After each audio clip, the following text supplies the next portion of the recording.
Selamat pagi teman-teman. Untuk kesempatan kali ini saya coba akan menyampaikan salah satu metode yang bagus untuk swing. Nah, metode saya ini dapat digunakan untuk swing mungkin nggak terlalu panjang, tapi mungkin sekitar 3 sampai 7 hari. Oke, lanjut. Metode saya ini mengkombinasikan metode trend following punya Michael Cowell dan main reversion punya Larry Kanner. Nah, metode ini konsepnya memanfaatkan arus tren. Jadi aman karena kita nggak ngelawan arus, tapi ngikuti arus dan bisa mendapatkan pantulan cepat. Nah, jadi dua metode besar ini saya gabungkan. Oke, gini analoginya. Bayangkan teman-teman sedang di pantai. Ombak itu kan datang naik turun, ada pola besar, kecil, cepat, lambat. Nah, pasar saham itu seperti itu, seperti laut. Kadang tenang, kadang ada ombak.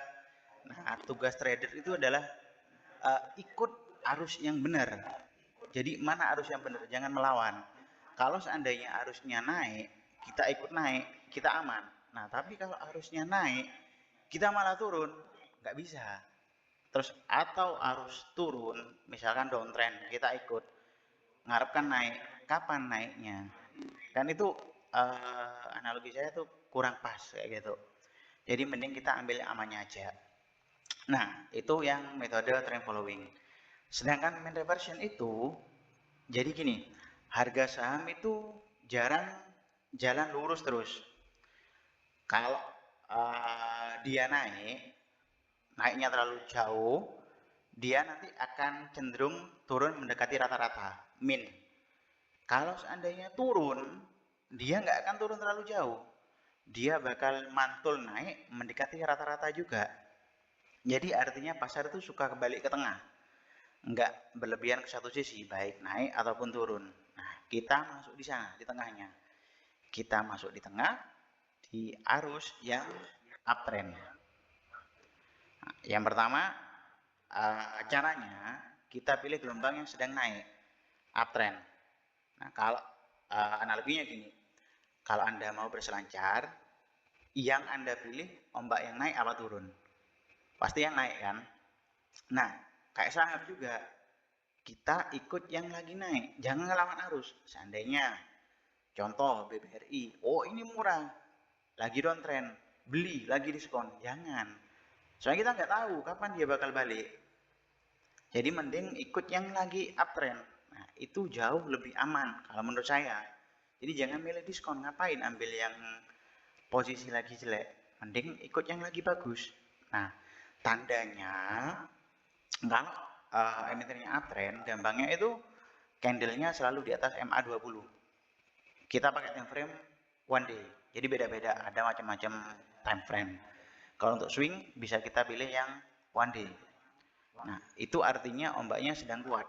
Arusnya ke atas, momentumnya sesuai. Nah, ikut aja yang kayak gitu. Jangan maksa ikut yang lagi downtrend misalnya. Yang kedua, jangan lompat di puncak ombak.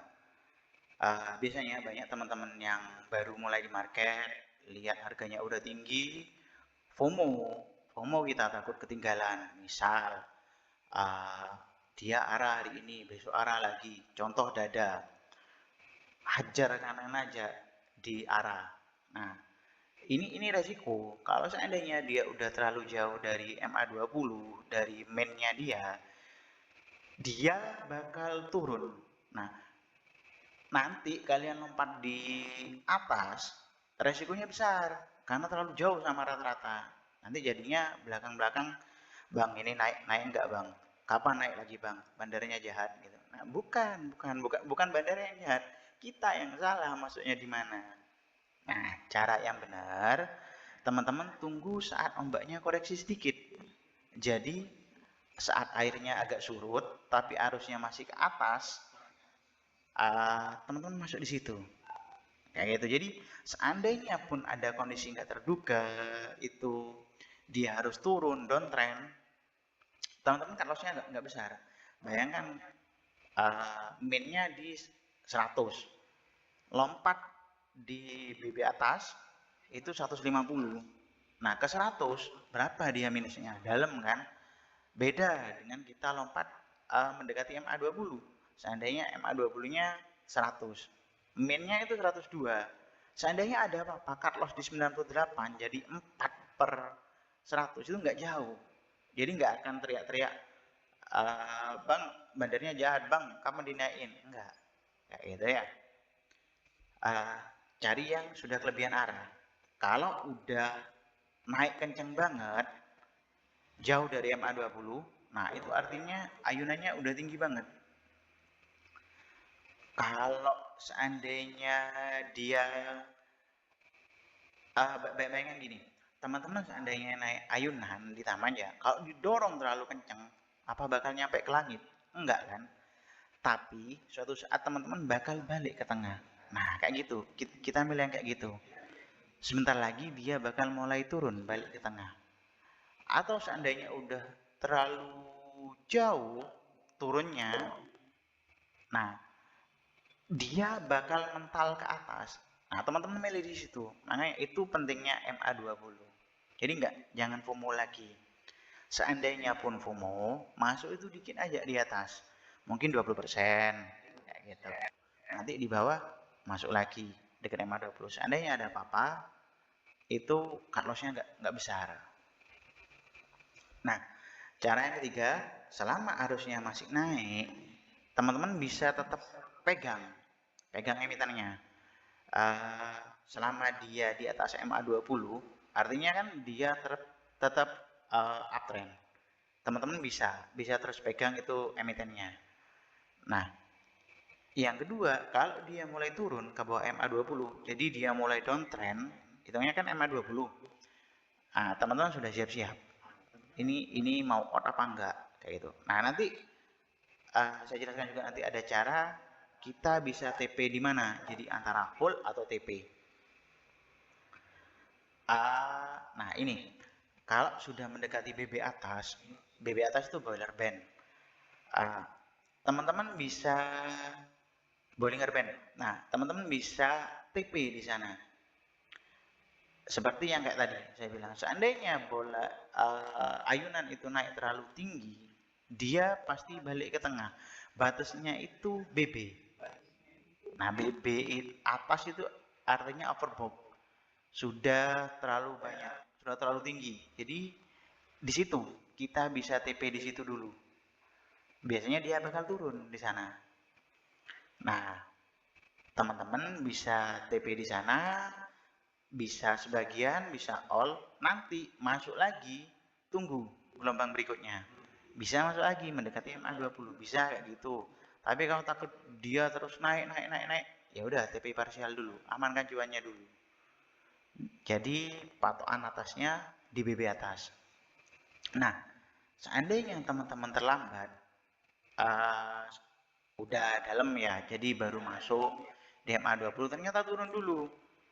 Nggak mau cut loss bang, sayang uangnya, nggak apa-apa. Seandainya nggak mau cut loss ya kan, kadang ada yang sayang sama uangnya.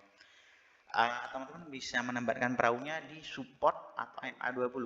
Jadi seandainya MA20 jebol, cari support terdekat di mana, jebol lagi, cari MA20. Nah kalau MA20 MA60 jebol, ya mau kemana gitu. Jadi mending sudah cut loss dulu di sana. Itu batas, kalau saya batasnya di MA20. Dia masih jebol berarti trennya udah patah, daripada tenggelam di laut yang lebih dalam, gelap, ya udah cut loss dulu, mending cut loss kecil.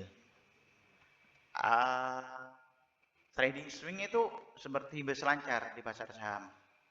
Kuncinya bukan cari ombak yang paling besar, tapi mengikuti arah timing yang pas.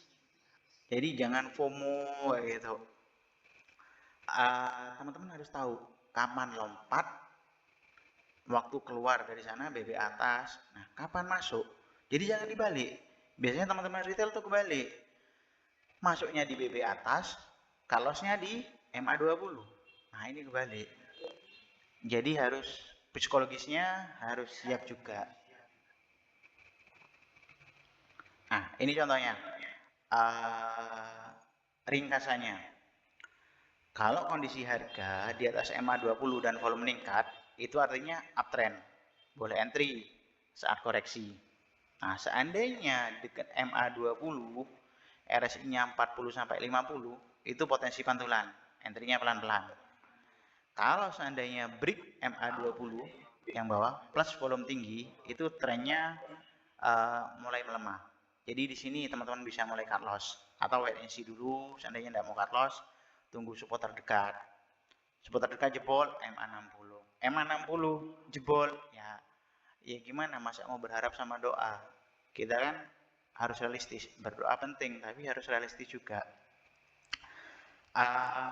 Seandainya dia di atas upper BB dan RSI-nya di atas 70, artinya itu overbought. Jadi dia bakal turun, itu hampir puncak atasnya, resiko. Jadi mending TP sebagian nggak apa-apa di sini. Ya, ini nanti sebenarnya ada lanjutannya di yang lebih pro. Jadi yang penting teman-teman itu sudah terbiasa dulu sama mengenali arusnya. Nanti kalau seandainya sudah biasa, kita kasih waktu dulu. Jadi teman-teman bisa mulai mengenal tingkat lanjutnya seperti MACD, volume, foreign flow. Nah, tapi sebelum itu teman-teman yang wajib itu belajar baca ombak dulu.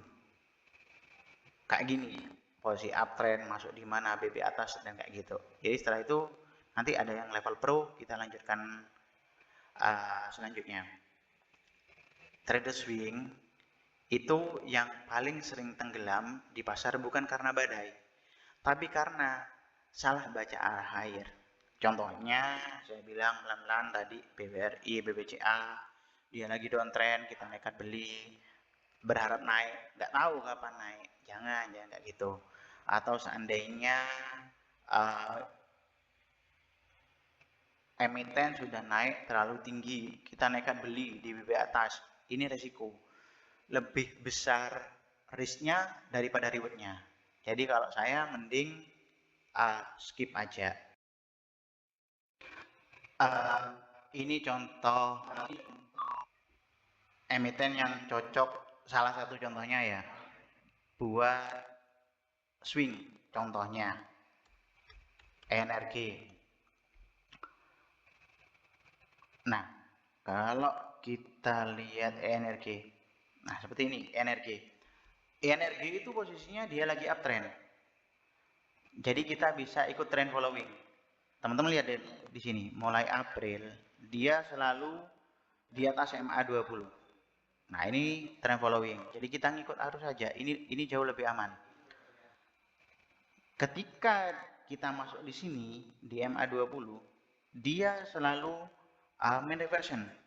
Ketika naik ke atas jauh dari MA20 di BB, ini tempat kita TP ya, kayak tadi, dia bakal turun balik lagi ke minnya MA20. Kita masuk lagi di sini. Ketika ini sudah masuk di sini, dia bakal naik lagi sampai di batas BB atas, kayak gitu terus. Itu berarti dia cocok untuk swing. Yang pertama, dia mean reversion dan trend following karena dia ngikuti arus. TP lagi di sini atau TP parsial kalau takut seandainya naik terus, masuk lagi di bawah, kayak gitu terus. Jadi ini dia posisinya uptrend. Kenapa? Karena selalu di atas MA20, MA20 di atas MA60. Nah, jadi yang paling penting di sini kalau bisa teman-teman lihat, kita bisa ngatur set MA20, MA60 dan BB. Masuk mendekati MA20, nggak harus pas, bisa mungkin masuk dikit-dikit di atasnya dikit, kadang dia nggak nyampe bawah. TP mendekati BB atas, kayak gitu. Jadi jangan dibalik. Teman-teman itu retail banyak yang FOMO, mereka masuk di BB atas. Contoh ini Agustus masuk di harga 685, langsung ARB dia waktu itu.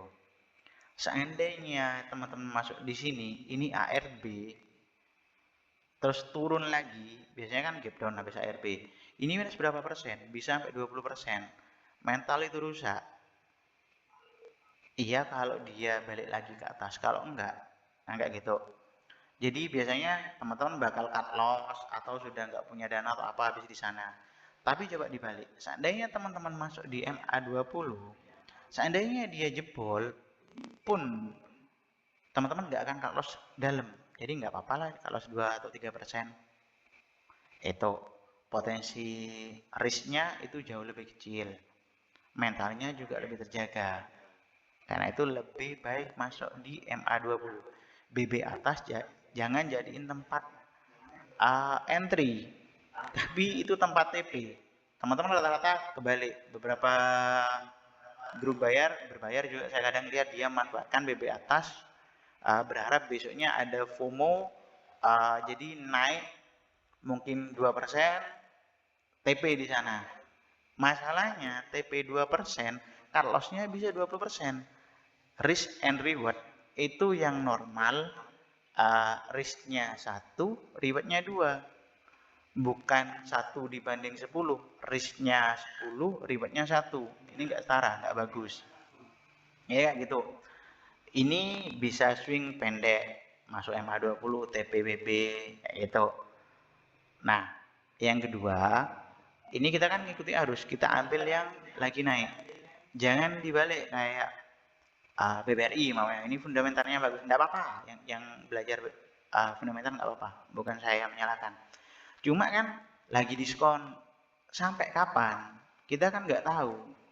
Iya kalau dia diskon cepat balik. Kalau enggak, 1 tahun, 2 tahun, 5 tahun, kan sayang uangnya ngendep di sana. Jadi kalau saya mending yang lebih aman, trend following, masuk di min. Itu pilihan yang jauh lebih aman buat saya, gitu. Jadi kalau saya lebih suka swing dengan metode ini daripada nebak-nebak. Kemungkinan win juga jauh lebih besar, psikologis juga lebih aman. Ya, mungkin sampai di sini aja, teman-teman. Nanti kita lanjutkan di yang level lebih pro. Semoga teman-teman bisa konsisten dapat cuan dari market. Terima kasih.